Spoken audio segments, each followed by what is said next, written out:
పల్ల రాజేశ్వరరెడ్డి గారు వరంగల్, నల్గొండ, ఖమ్మం 3 ప్రాంతాల నుంచి శాసనమండలి సభ్యుడిగా 2 సార్లు ఎన్నికైనరు నాకు తెలిసినంత వరకు. వారు ఆ ప్రాంతం వారికి తెలుసు, వారి సొంత ప్రాంతం వరంగలే అనుకుంటున్నా.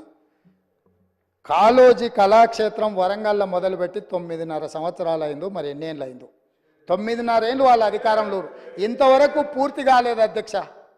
ఏ కాళోజీ కవిత్వం గురించి గొప్పగా చెప్పి కాళోజీ గురించి గొప్పగా మాట్లాడుతున్న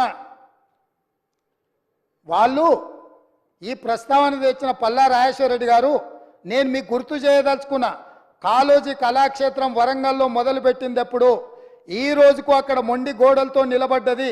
ఈ కళాక్షేత్రాన్ని కూడా పూర్తి చేసి కాళోజీ గారి గౌరవాన్ని నిలబెట్టే బాధ్యత మా ప్రభుత్వం తీసుకుంటుంది. 9 నెలల్లో ప్రగతి భవన్ పట్టుకోగలుగుతారు మీరు ఉండడానికి రాజసౌధం. అదేవిధంగా ఎంతమంది అడ్డం పడ్డా, మీ వాస్తు సరిగ్గా లేదనో, మీ దశ దిశ మార్చుకోవడానికో సచివాలయాన్ని ఆగమేఘాల మీద పూర్తి చేసుకున్నారు, పూర్తి చేసిండ్రు, బాగానే ఉంది. కాళోజీ కళాక్షేత్రం ఎందుకు పూర్తి చేయలేదని ప్రజలు అడుగుతున్నారు. మా కాకపోయినా ప్రజలకు సమాధానం చెప్పండి. ఇది తెలంగాణ సంపద కాదా కాళోజీ కళాక్షేత్రము? ఈ తెలంగాణ ప్రజల ఆత్మగౌరవం కాదా? కాళోజీ కళాక్షేత్రాన్ని కూడా 9.5 సంవత్సరాలు సమయం ఇచ్చిన పూర్తి చేయలేని ప్రతిపక్షం మమ్మల్ని మీరు అది చేయలేదు, మీరు ఇది చేయలేదు, మీరు చెప్పిందంత ఏమైంది అని ఏం మాట్లాడుతున్నారు అధ్యక్ష?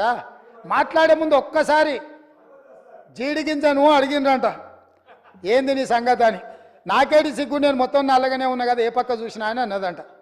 గట్లనే ఉంది మీరు చేసే వ్యవహారం అంతా. అదేవిధంగా అధ్యక్ష, ప్రాజెక్టులు దీని విషయం కొంచెం మనం మాట్లాడుకోవాలి. ఎందుకనంటే 5 సంవత్సరాలు హరీష్ రావు గారు, 5 సంవత్సరాలు కల్వకుంట్ల చంద్రశేఖరరావు గారు సాగునీటి పారుదల శాఖ మంత్రులుగా పనిచేసిండ్రు. ఇక వారికి ఉన్న అనుభవం, వారికి ఉన్న జ్ఞానము, వారికి ఉన్న మేధో సంపత్తి వాళ్ళ మాటల్లోనే చాలాసార్లు మనం విన్నాం. ఈ సభలో కూడా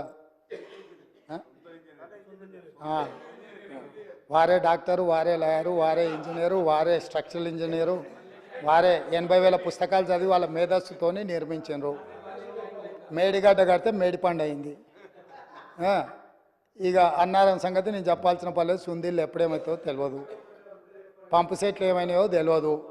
ఇవాళ వీటి మీద చర్చ వచ్చినప్పుడల్లా, కాళేశ్వరం అవినీతి గురించి చర్చ వచ్చినప్పుడల్లా కృష్ణానది జలాలను ప్రాజెక్టులు అప్పచెప్పినరు అని మాట్లాడుతున్నారు అధ్యక్ష. ఇవాళ నిజంగానే వాళ్ళు మాట్లాడినప్పుడు నిజంగానే ఈ ప్రాజెక్టుల మీద జరిగిన అవకతవకలు కావచ్చు, లేకపోతే తప్పిదాలు కావచ్చు, వీటిని ఎట్లా సవరించుకోవాలి, ఎట్లా ముందుకెళ్ళాలి, ఎట్లా ప్రాజెక్టులను కాపాడాలి. పదే గతంలో 80,000 ప్రాజెక్టులకు 1,00,000 కోట్ల రూపాయల అవినీతి ఎట్లా జరుగుతుందని మేధావులు, మహామేధావులు మాట్లాడినారు అధ్యక్ష.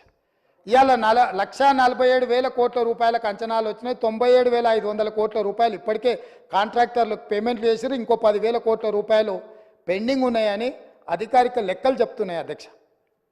మరి ఇవాళ 97,500 కోట్ల రూపాయలు ఖర్చు పెట్టిన కాళేశ్వరంలో 90,000 ఎకరాలకు కూడా నీళ్లు అందలేదన్న మాట వాస్తవం కాదా? నిజం ఇట్లుంటే ఈరోజు ఇంకా మమ్మల్ని ఏదో నిందించాలనే ప్రయత్నం చేయడము, దీనికి ఏమైనా సమంజసంగా ఉందా? దీని మీద ఎక్కువ వివరాలకు వెళ్ళదలుచుకోలేదు. మా ఉత్తమ్ కుమార్ రెడ్డి గారు దీనికి సంబంధించి పూర్తి స్థాయిలో విజిలెన్స్ నివేదికలు కానీ, లేకపోతే దీనికి సంబంధించిన అంశాలన్నీ కూడా సాగునీటి పారుదల శాఖ మంత్రి గారు నిన్నమన్న విజిలెన్స్ నివేదిక ఆధారంగా